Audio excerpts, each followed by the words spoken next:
সিদ্ধাৰ্থ শৰ্মা কোন হয়? সিদ্ধাৰ্থ শৰ্মা যাৰ বিৰুদ্ধে সন্দেহৰ আঙুলি টোৱাইছে, তেওঁক কোনে জুবিন দাক লগাই দিছিলে? তেওঁক লগাই দিছে এই টাৰ্চেন মিত্তল নামৰ যিটো সাংস্কৃতিক দালাল আছে এইটোৱে, যি টাৰ্চেন মিত্তলে অত দিনে জুবিন দাক বিভিন্ন ধৰণৰ কথা বতৰাবোৰত বিৰাট সাংঘাতিক শোষণ কৰিলে। আপুনি চাব, এইটো মই দেখুৱাইছোঁ ইয়াত। আজি যদি চাই যিমানবোৰ ছ'চিয়েল মিডিয়া প্লেটফৰ্ম আছে চবতে কপিৰাইট, এতিয়া যিবোৰ কপিৰাইট বা তেওঁলোকৰ বিজনেছ পাৰ্টনাৰশ্বিপ আছে, ইয়াতে এইটো চাব, ইয়াতে পাৰ্টনাৰ বুলি লিখা আছে টাৰ্চেন মিত্তল। স্পটিফাই কওক, জিঅ' কওক, যিমান প্লেটফৰ্ম আছে, ইউটিউব, চবতে ডেজিগনেটেড বুলি জুবিন দাৰ নাম আছে আৰু সিদ্ধাৰ্থ শৰ্মাৰ নাম আছে। এই তিনিজন মানুহৰ কপিৰাইট কি ডিল হৈছে, কিমান পাৰ্চেণ্টেজ ৱাইজ তেওঁলোকক কৰিছে, তেওঁলোকক পাৰ্টনাৰশ্বিপ দিছে, পাৰ্টনাৰশ্বিপ ডিল হৈছে, এইবোৰ চাব লাগিব। কিন্তু আমাৰ স্পষ্ট কথা, মহানায়কৰ মহাপ্ৰয়াণৰ পিছত এইসকল দালাল টাৰ্চেন মিত্তল, সিদ্ধাৰ্থ শৰ্মা, এইসকলে আকৌ পিছত ন্যায়িক মজিয়ালে নিয়ে কামটো ওলমাই দিব পাৰে, হেং কৰিব পাৰে। গতিকে অসমৰ ৰাইজৰ ওচৰত সেইসকল জবাবদিহি হ'ব লাগিব। আৰু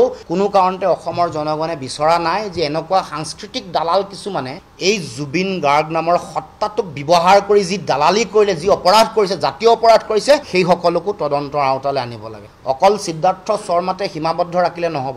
মুখ্যমন্ত্ৰীক ক'ব খোজোঁ, এই টাৰ্চেন মিত্তলক অসমৰ মুকলি আকাশত কোনে দপদপাই ঘূৰি ফুৰিবলৈ দিছে? তেওঁলোকে জুবিন গাৰ্গ ডাঙৰীয়াক আজি নি এই অৱস্থা কৰিলে, তেওঁলোকৰ পৰিচ্ছন্নতাতে। আৰু এইবোৰ দেখা পাব, এই কপিৰাইট, বিভিন্ন কথা বতৰা, টাৰ্চেন মিত্তল, সিদ্ধাৰ্থ শৰ্মা, এইবোৰ বনিয়াই আহি আমাৰ জাতীয় স্বাভিমান আৰু জাতীয় সত্তাটোক এনেকুৱা ধৰণৰ এটা পৰিৱেশৰ মাজলৈ ঠেলি দিলে।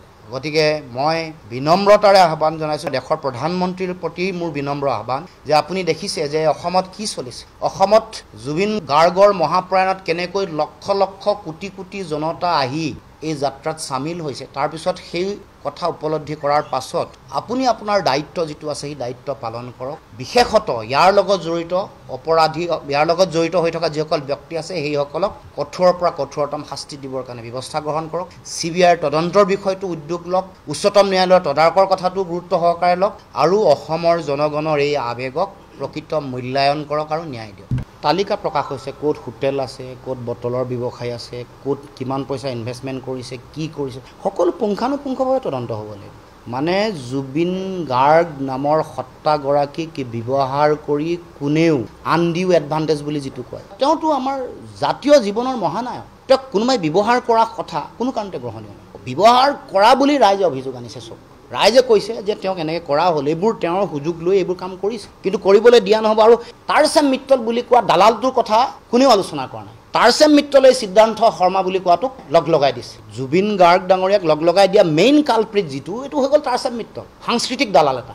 এইগৰাকীক আজিলৈকে হেৰিলে অনা নাই কোনেও। তদন্তলৈ আহিব লাগে, নাম আহিব লাগে, আৰু শাস্তিৰ ব্যৱস্থা হ'ব লাগে। আমাৰ জুবিন দাই সৃষ্টি কৰা গানসমূহ আমাৰ জাতিটোৰ সম্পদ। কোনোবা বনিয়াই এইটো কপিৰাইট ল'বলৈ ক'ত অধিকাৰ পালে? বন্ধ কৰিব লাগিব। আৰু এইবোৰ যদি কেনেবাকৈ ন্যায়িক হেৰিলে যায়, কিন্তু অসমে নিস্তাৰ নিদিয়ে, কোনো ৰাইজে নিস্তাৰ নিদিয়ে। অসমীয়া জনগণৰ ক্ষোভৰ যিটো স্ফুলিংগ বুজি পোৱা নাই বনিয়া গোষ্ঠীয়ে। কৈ দিব খুজিছোঁ, অসমৰ ৰাইজে কাকো খাতিৰ বাতি নকৰিব। কথা স্পষ্ট কথা, তাৎক্ষণিকভাৱে এইবোৰ চব ক্লেৰিফাই কৰি চব মহানায়কগৰাকীক এইবোৰ সকলো ন্যায় দিয়ক আৰু সকলো কৰি দিয়ক। এইবোৰ খেলি মেলি নকৰিব।